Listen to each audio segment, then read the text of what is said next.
ए भैया ना सुन तो ए दे दे मन मांगू तो ए काका ना सुन तो ए काके मन मांगू तो ओ हमर मानेला कौन बढ़ाए ओ जब छत्तीसगढ़िया आगो नहीं आए ओ सबो जुर मिल के कदम ये उठावो अपन भाका के लाज लो बचावो ओ सबो जुर मिल के कदम ये उठावो अपन भाका के लाज लो बचावो हो छत्तीसगढ़ी माँ हो छत्तीसगढ़ी माँ हो छत्तीसगढ़ी माँ सबो गोठियावो छत्तीसगढ़िया बन के गाँव दिखावो ओ छत्तीसगढ़ी माँ सबो गोठियावो छत्तीसगढ़िया बन के गाँव दिखावो।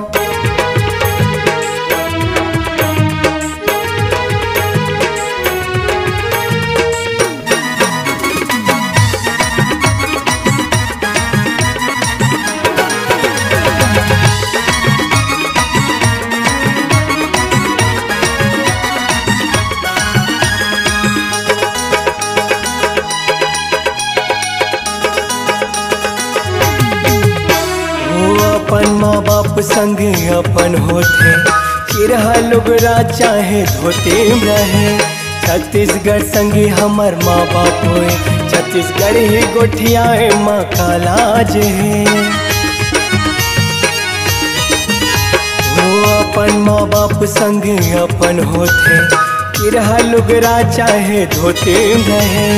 छत्तीसगढ़ संगे हमर माँ बाप होए छत्तीसगढ़ ही गोठिया माँ का लाज सबो जुर मिल के कदम ये उठावो अपन भाका के लाज लो बचावो सबो जुर मिल के कदम ये उठावो अपन भाका के लाज लो बचावो हो छत्तीसगढ़ माँ हो छत्तीसगढ़ माँ हो छत्तीसगढ़ माँ सबो गोठियावो छत्तीसगढ़ के गासन लाओ बढ़ावो ओ छत्तीसगढ़ माँ सबो गोठियावो छत्तीसगढ़िया बन के गाँव दिखावो।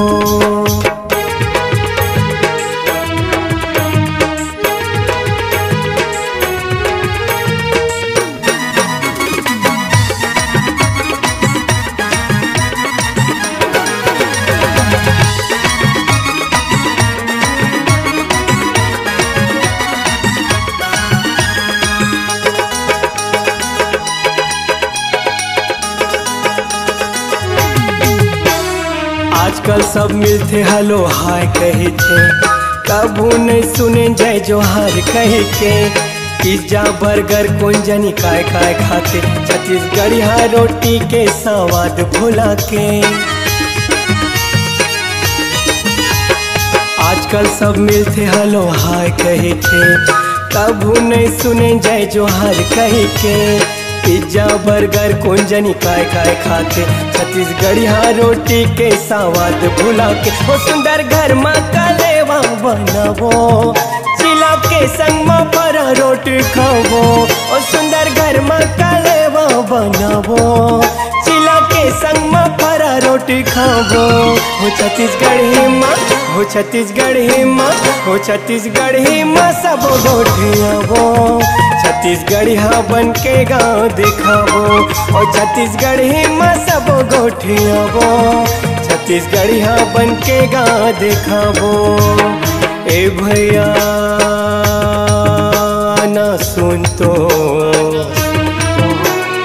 ए दे दे मन मांगू तो ए काका ना सुन तो ए काकी मन मांगू तो ओ हमर मानेला कौन बढ़ाए ओ जब छत्तीसगढ़िया आगो नहीं आए ओ सबो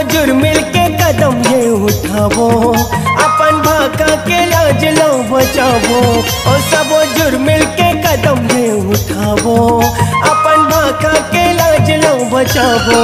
हो छत्तीसगढ़ हिम्मा, हो छत्तीसगढ़ हिम्मा, हो छत्तीसगढ़ हिम्मा सबो गोठियाबो। छत्तीसगढ़िया बन के गा दिखाबो। हो छत्तीसगढ़ हिम्मा सबो गोठियाबो।